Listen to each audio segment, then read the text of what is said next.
The Shakespeare authorship question is the argument that someone other than William Shakespeare of Stratford-upon-Avon wrote the works attributed to him. Anti-Stratfordians, a collective term for adherents of the various alternative authorship theories, believe that Shakespeare of Stratford was a front to shield the identity of the real author or authors, who for some reason did not want or could not accept public credit. Although the idea has attracted much public interest, all but a few Shakespeare scholars and literary historians consider it a fringe belief, and for the most part acknowledge it only to rebut or disparage the claims. Shakespeare's authorship was first questioned in the middle of the 19th century, when adulation of Shakespeare as the greatest writer of all time had become widespread. Shakespeare's biography, particularly his humble origins and obscure life, seemed incompatible with his poetic eminence and his reputation for genius, arousing suspicion that Shakespeare might not have written the works attributed to him. The controversy has since spawned a vast body of literature, and more than 80 authorship candidates have been proposed, the most popular being Sir Francis Bacon, Edward de Vere, 17th Earl of Oxford, Christopher Marlowe, and William Stanley, 6th Earl of Derby. Supporters of alternative candidates argue that theirs is the more plausible author, and that William Shakespeare lacked the education, aristocratic sensibility, or familiarity with the royal court that they say is apparent in the works. Those Shakespeare scholars who have responded to such claims hold that biographical interpretations of literature are unreliable in attributing authorship, and that the convergence of documentary evidence used to support Shakespeare's authorship, title pages, testimony by other contemporary poets and historians, and official records is the same used for all other authorial attributions of his era. No such direct evidence exists for any other candidate, and Shakespeare's authorship was not questioned during his lifetime or for centuries after his death. Despite the scholarly consensus, a relatively small but highly visible and diverse assortment of supporters, including prominent public figures, have questioned the conventional attribution. They work for acknowledgement of the authorship question as a legitimate field of scholarly inquiry and for acceptance of one or another of the various authorship candidates. Overview. The arguments presented by Anti-Stratfordians share several characteristics. They attempt to disqualify William Shakespeare as the author and usually offer supporting arguments for a substitute candidate. They often postulate some type of conspiracy that protected the author's true identity, which they say explains why no documentary evidence exists for their candidate and why the historical record supports Shakespeare's authorship. Most Anti-Stratfordians say that the Shakespeare canon exhibits such breadth of learning and intimate knowledge of the Elizabethan and Jacobean court and politics that no one but a highly educated nobleman or court insider could have written it. Apart from literary references, critical commentary, and acting notices, the available data regarding Shakespeare's life consist of mundane personal details such as vital records of his baptism, marriage, and death, tax records, lawsuits to recover debts, and real estate transactions. In addition, no document attests that he received an education. No personal letters or literary manuscripts certainly written by Shakespeare of Stratford survive. Despite the low survival rate for documents of this period, to skeptics, these gaps in the record suggest the profile of a person who differs markedly from the playwright and poet. Some prominent public figures, including Walt Whitman, Mark Twain, Helen Keller, Henry James, Sigmund Freud, and Charlie Chaplin, have found the arguments against Shakespeare's authorship persuasive, and their endorsements are an important element in many anti-Stratfordian arguments. At the core of the argument is the nature of acceptable evidence used to attribute works to their authors. Anti-Stratfordians rely on what has been called a rhetoric of accumulation, or what they designate as circumstantial evidence, similarities between the characters and events portrayed in the works and the biography of their preferred candidate, literary parallels with the known works of their candidate, and hidden codes and cryptographic allusions in Shakespeare's own works or texts written by contemporaries. By contrast, academic Shakespeareans and literary historians rely mainly on direct documentary evidence in the form of title page attributions and government records such as the Stationer's Register and the accounts of the Revel's Office, and contemporary testimony from poets, historians, and those players and playwrights who worked with him, as well as modern stylometric studies. Scholars say all these converge to confirm William Shakespeare's authorship. These criteria are the same as those used to credit works to other authors and are accepted as the standard methodology for authorship attribution. Case against Shakespeare's authorship. Very little is known of Shakespeare's personal life, and some Anti-Stratfordians take this as circumstantial evidence against his authorship. Further, the lack of biographical information has sometimes been taken as an indication of an organized attempt by government officials to expunge all traces of Shakespeare from the historical record and to conceal the true author's identity.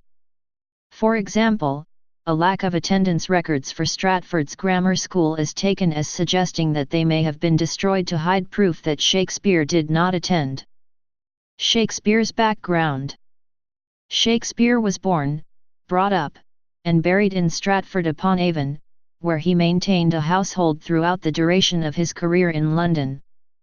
A market town of around 1,500 residents about 100 miles, 160 kilometers, northwest of London, Stratford was a centre for the slaughter, marketing, and distribution of sheep, as well as for hide tanning and wool trading. Anti-Stratfordians often portray the town as a cultural backwater lacking the environment necessary to nurture a genius and depict Shakespeare as ignorant and illiterate. Shakespeare's father, John Shakespeare, was a glover and town official. He married Mary Arden, one of the Ardens of Warwickshire, a family of the local gentry. Both signed their names with a mark, and no other examples of their writing are extant. This is often used as an indication that Shakespeare was brought up in an illiterate household. There is also no evidence that Shakespeare's two daughters were literate, save for two signatures by Susanna that appear to be drawn instead of written with a practiced hand. His other daughter, Judith, signed a legal document with a mark. Anti-Stratfordians consider Shakespeare's background incompatible with that attributable to the author of the Shakespeare canon, which exhibits an intimacy with court politics and culture, foreign countries, and aristocratic sports such as hunting, falconry, tennis, and lawn bowling. Some find that the works show little sympathy for upwardly mobile types such as John Shakespeare and his son, and that the author portrays individual commoners comically, as objects of ridicule. Commoners in groups are said to be depicted typically as dangerous mobs. Education and literacy.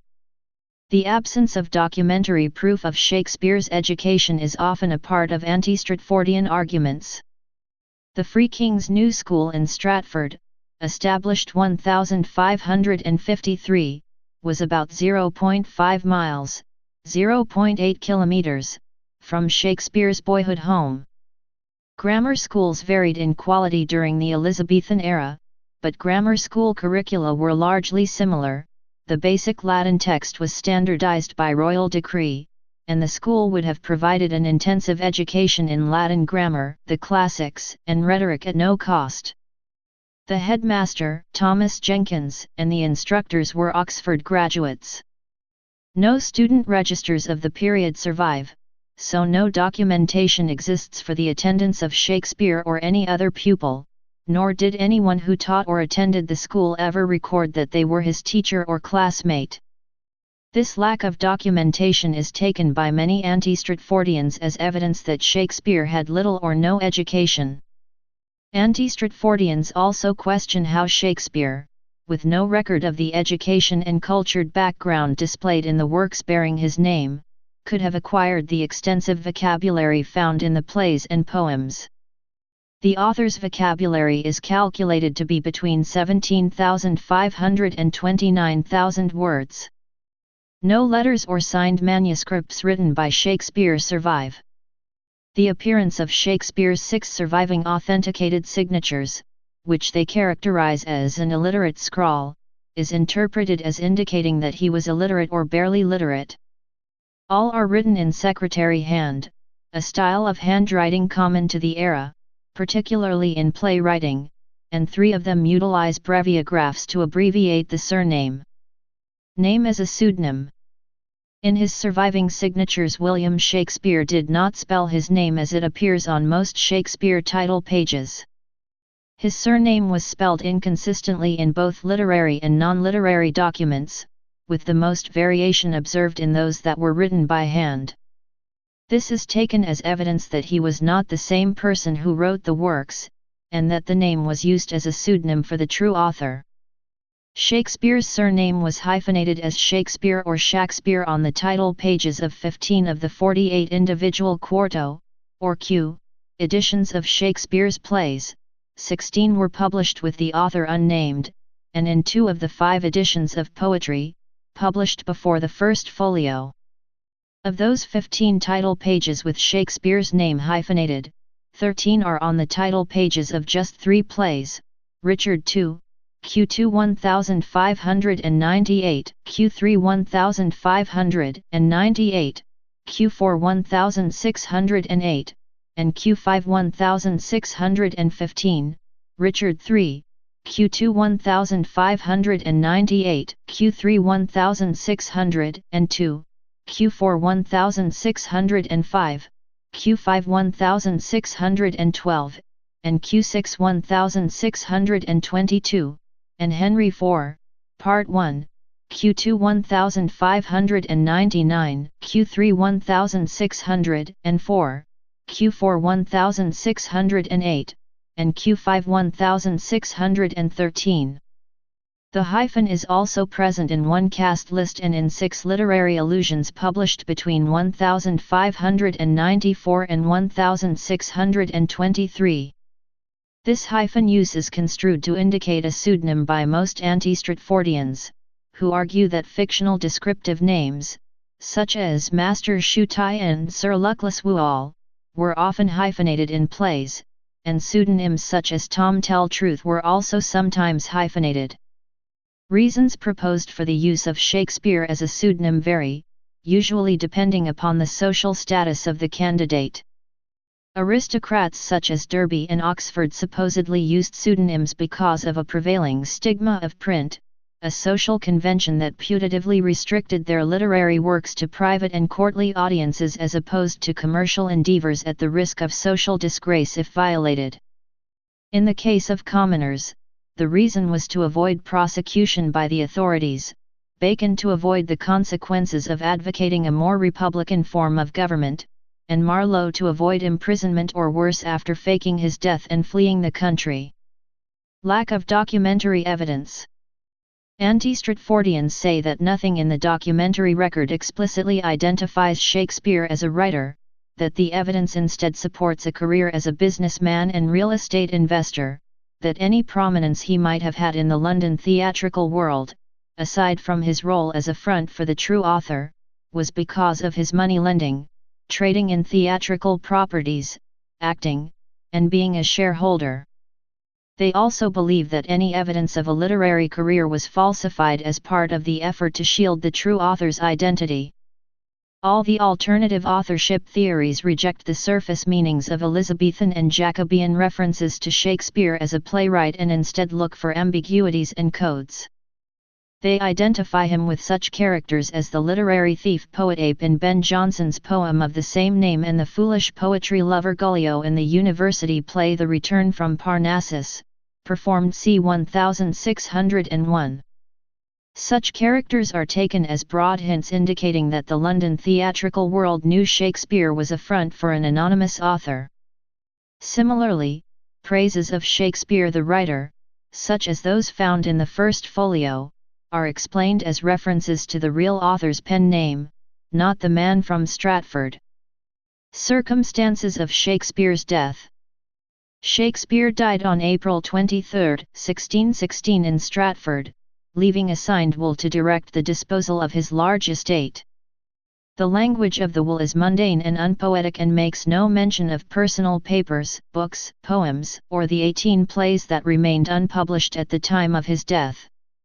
Its only theatrical reference, monetary gifts to fellow actors to buy mourning rings, was interlined after the will had been written, casting suspicion on the authenticity of the bequests.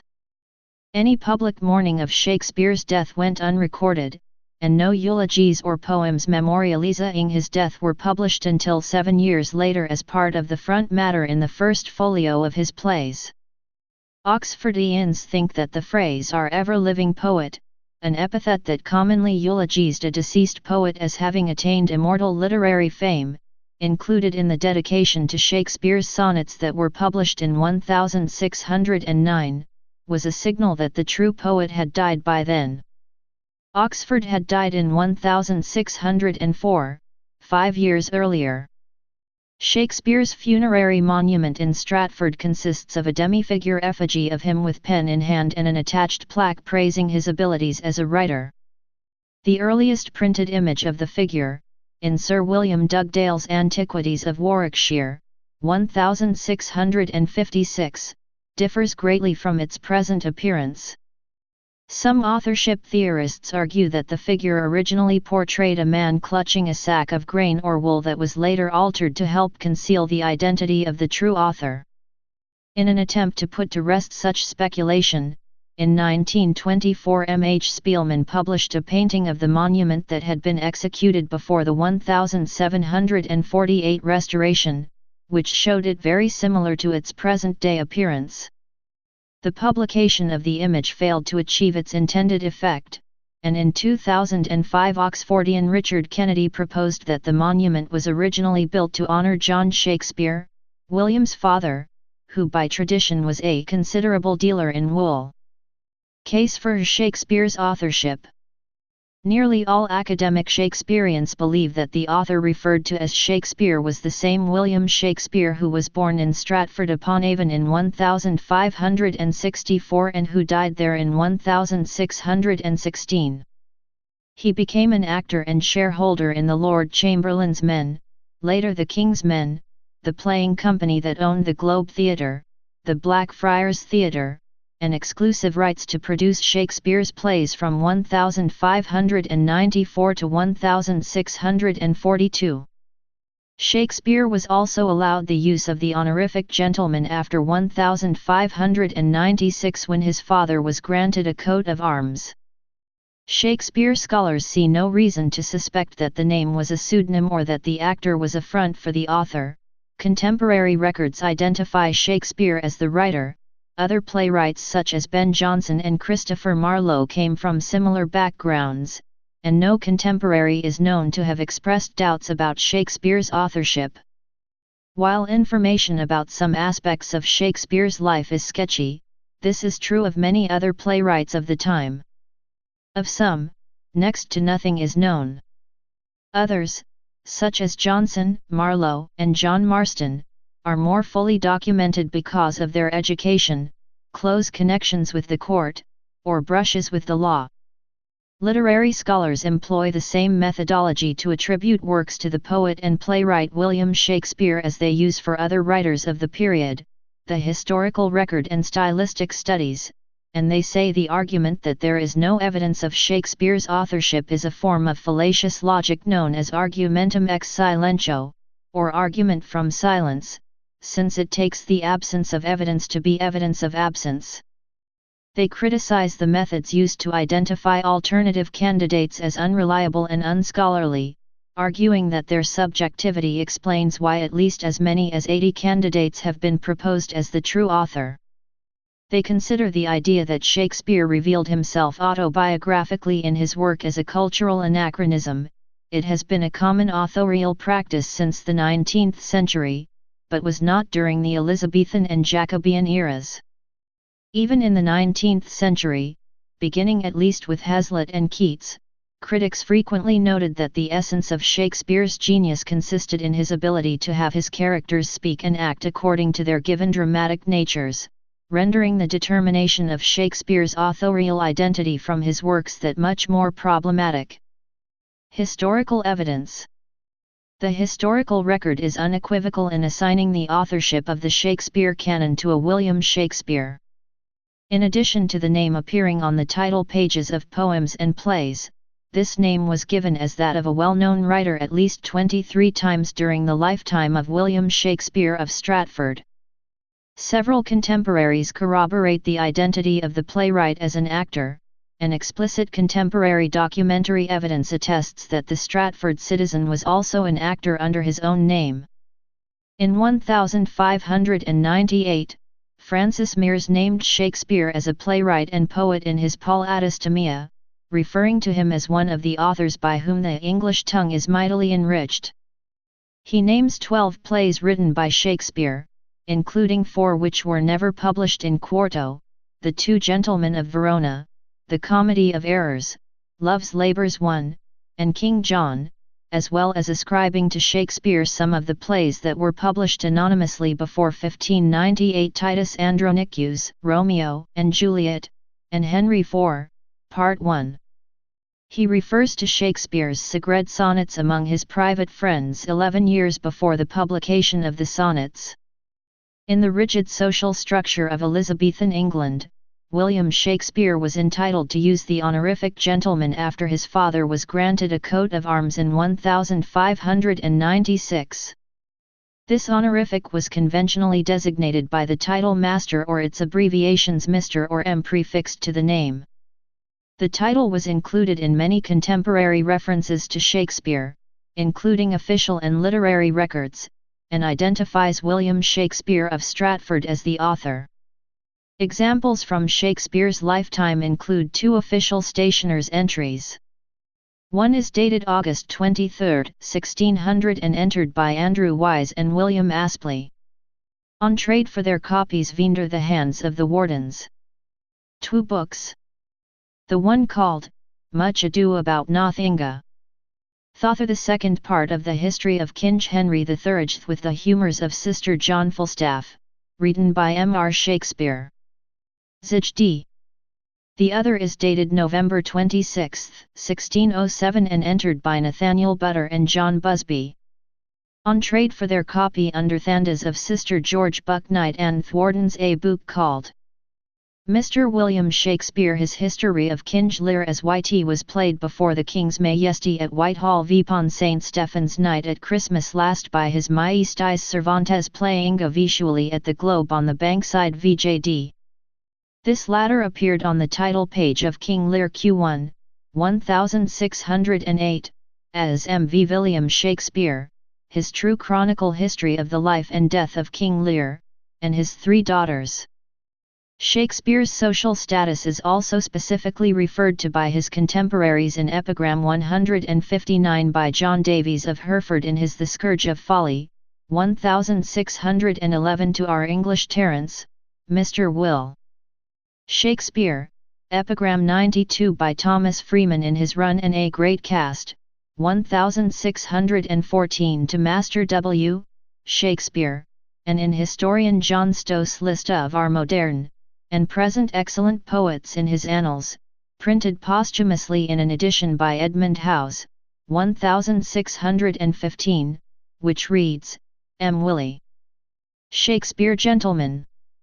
After Shakespeare's death, Ben Jonson explicitly identified William Shakespeare, Gentleman, as the author in the title of his eulogy, To the Memory of My Beloved the Author, Mr. William Shakespeare and What He Hath Left Us, published in the First Folio, 1623. Other poets identified Shakespeare the Gentleman as the author in the titles of their eulogies, also published in the First Folio, upon the lines and life of the famous scenic poet, Master William Shakespeare by Hugh Holland and To the Memory of the Deceased Author, Master W. Shakespeare by Leonard Diggs. Contemporary legal recognition. Both explicit testimony by his contemporaries and strong circumstantial evidence of personal relationships with those who interacted with him as an actor and playwright support Shakespeare's authorship. The historian and antiquary Sir George Buc served as Deputy Master of the Revels from 1603 and as Master of the Revels from 1610 to 1622. His duties were to supervise and censor plays for the public theatres, arrange court performances of plays and, after 1606, to license plays for publication. Buc noted on the title page of Georgia Green, The Pinner of Wakefield, 1599, an anonymous play, that he had consulted Shakespeare on its authorship.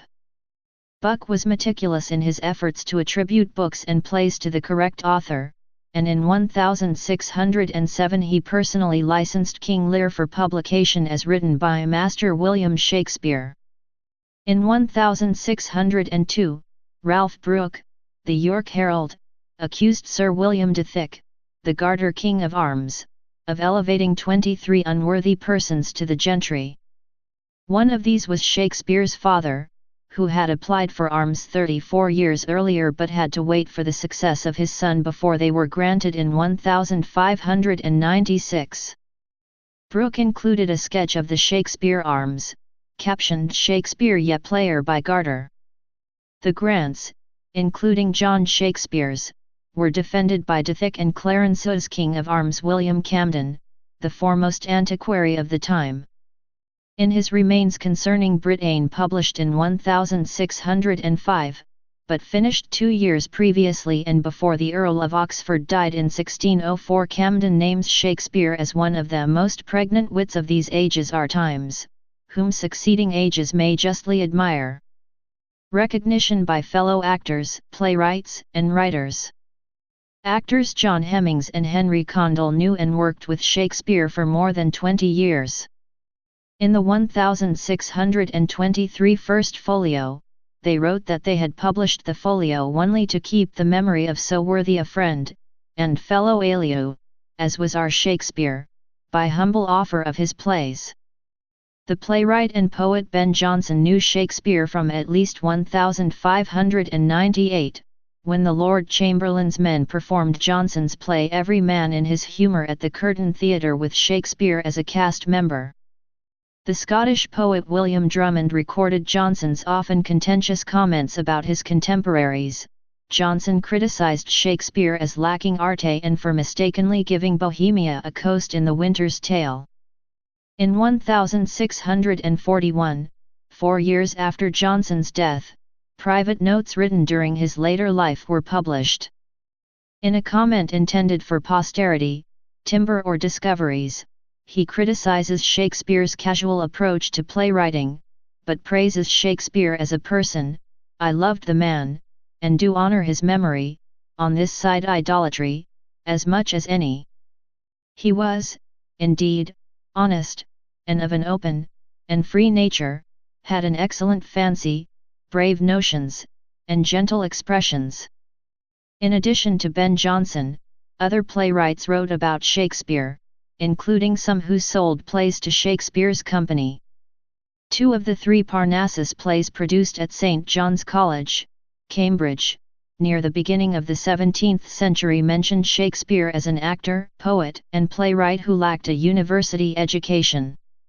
In the first part of The Return from Parnassus, 2 separate characters refer to Shakespeare as Sweet Mr. Shakespeare, and in the second part of The Return from Parnassus, 1606, the anonymous playwright has the actor Kemp say to the actor Burbage, "Few of the university men pen plays well.